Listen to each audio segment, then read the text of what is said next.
अस्सलामुअलैकुम, welcome to the blogging hours. तो I hope आप सब ठीक ठाक होंगे और आप सबको मेरी तरफ से जश्न ईद उल मिलादुन नबी की बहुत बहुत मुबारक हो।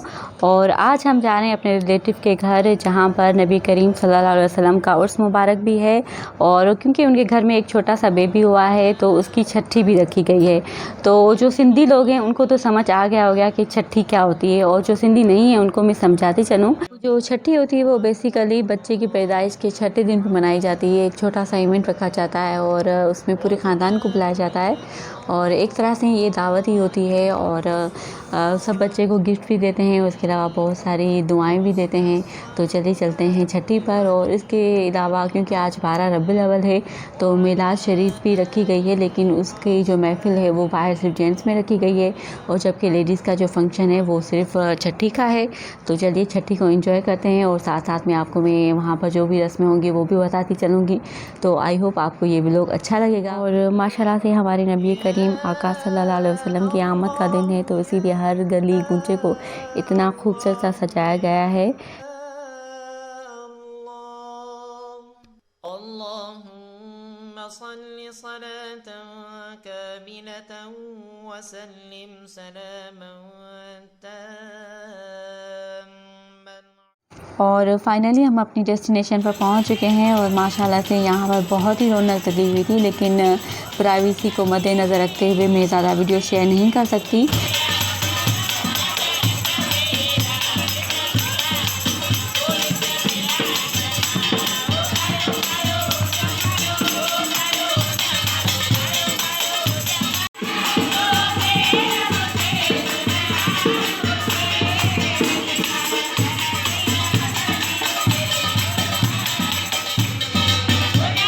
तो माशाल्लाह से बहुत रौनक लगी हुई है। तो चलिए रस्मों की बात करते हैं। तो छठी पर जो न्यूली मॉम होती है वो ख़ास तौर पर सिंधी ट्रेडिशनल ड्रेस पहनती है और कुछ तो अपनी शादी का जोड़ा भी पहनती हैं। तो क्योंकि ये उनके लिए बहुत ही ख़ास दिन होता है उनकी ज़िंदगी का, अल्लाह ताला ने उन्हें औलाद जैसी नेमत से नवाजा होता है। और क्योंकि ये उनकी लाइफ का एक बहुत बड़ा दिन होता है, बहुत बड़ा इवेंट होता है उनकी ज़िंदगी का, तो इसीलिए। और जो न्यू बॉर्न बेबी होता है उसे येलो कलर का कपड़ा रंग कर सिर्फ गले में पहनाया जाता है, और जबकि गोल्ड की रिंग ज़रूर पहनाई जाती है ब्लैक धागे में। और इसके बिहाइंड क्या स्टोरी है ये मुझे सही से नहीं पता कि ये क्यों रस्म होती है। अगर आपको पता हो तो आप मुझे कमेंट सेक्शन में ज़रूर बताएं। और बेड के चारों कोनों पर स्टिक्स बांधी जाती हैं और उसमें छुरियां बांधी जाती हैं, बिल्कुल जिस तरह पहले ज़माने में भाले होते थे ना, इस तरह बिल्कुल भालों की शेप की इस तरह चारों कोनों पर बेड के बांधे जाते हैं। और उसमें जो औरतें होती हैं वो 7 मरतबा धागे को लपेटती हैं।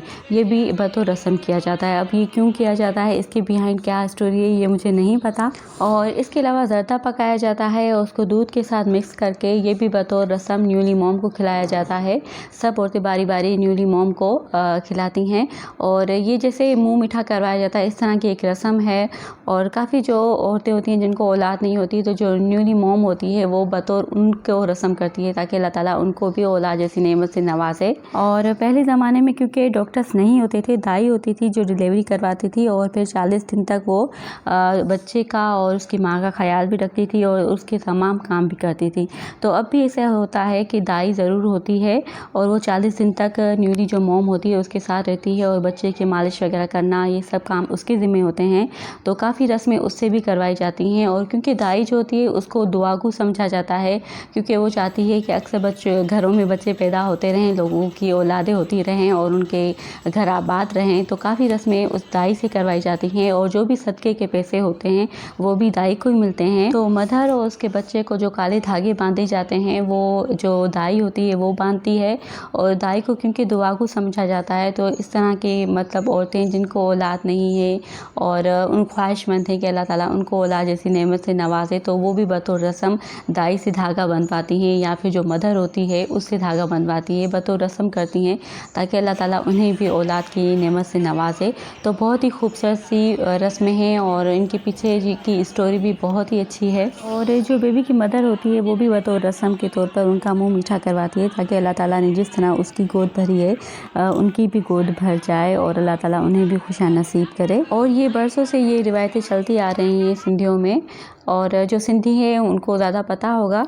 और इसके बाद पूरे ख़ानदान में मिठाइयाँ बांटी जाती हैं। और क्योंकि नबी पाक सल्लल्लाहु अलैहि वसल्लम का उर्स मुबारक भी था और 12 रबीउल अव्वल की रात थी, तो ये पहला उर्स मुबारक है जो हमने यहाँ पर खाया है, अल्लाह ताला ने हमें नसीब किया।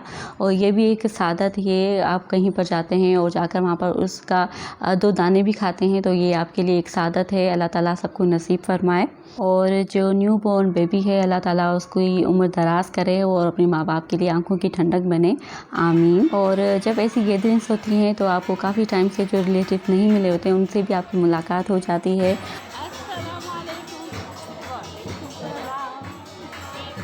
और ये जी हमारी प्यारी सी भतीजी हैं जिनकी तैयारी से मैं हमेशा से ही इंस्पायर होती हूँ।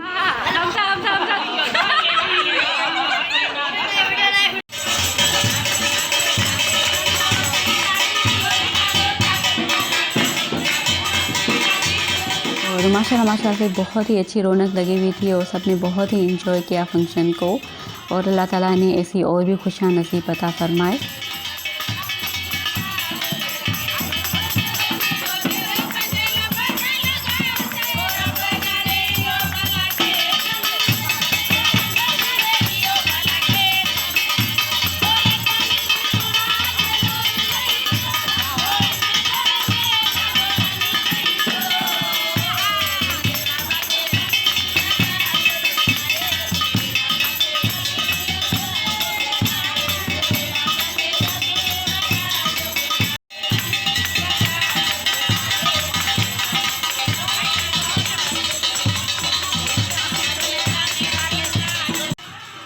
और तकरीबन 12:30 बजे तक हम निकल आए हैं। और क्योंकि नेक्स्ट डे हमारा उर्स मुबारक है, हमने अपने घर पे नबी करीम सल्लल्लाहु अलैहि वसल्लम का उर्स मुबारक रखा है, तो उसकी वजह से नेक्स्ट डे हमें तैयारी भी करनी है। इसीलिए तो आज क्योंकि उर्स था तो इसलिए हमने बाहर से ही नाश्ता मंगवा लिया। और ये नाश्ता करने के बाद की मैं फ़ोटोज़ आपके साथ शेयर कर रही हूँ। और यहाँ पे जी हमने थोड़ी बहुत सेटिंग भी कर ली थी, कल काफ़ी लोग आएंगे तो इसीलिए। और कुछ बर्तन वगैरह भी हमने निकाल लिए थे और थोड़ी बहुत सेटिंग कर ली थी। वैसे हमने ज़्यादा लोगों को इनवाइट नहीं किया था और हमें था कि हम सिर्फ आसपास में जो पड़ोसी हैं उन्हें उर्स मुबारक भेजेंगे। और मेरी दुआ है कि अल्लाह ताला हम सबको ऐसे हज़ारों उर्स मुबारक खाना नसीब फरमाए और उसकी बरकतें हासिल करना नसीब फरमाए। और बिरयानी बाहर से आएगी जबकि ज़र्दा हम घर पे खुद ही तैयार करेंगे। तो यहाँ पे मैंने तैयारी शुरू कर दी है, लेकिन क्योंकि गैस बहुत स्लो था तो उसकी वजह से हमें काफ़ी टाइम लग गया था। और उसके बाद देगे भी आ गई थी, तो जो बाहर हमें डिस्ट्रीब्यूट करना था तो उसके लिए हमने थैलियाँ वगैरह भी बना ली थी और आस पड़ोस में हमने प्लेट्स वगैरह भी तैयार कर ली थी जिनको भेजना था। और नेक्स्ट फिर हमने दुआएं मांगी और सब मेहमान भी हमारे आ गए थे। तो इंशाल्लाह आपको ये व्लॉग भी अच्छा लगेगा। मिलते हैं नेक्स्ट वीडियो में, दुआओं में याद रखिएगा। अल्लाह हाफ़िज़।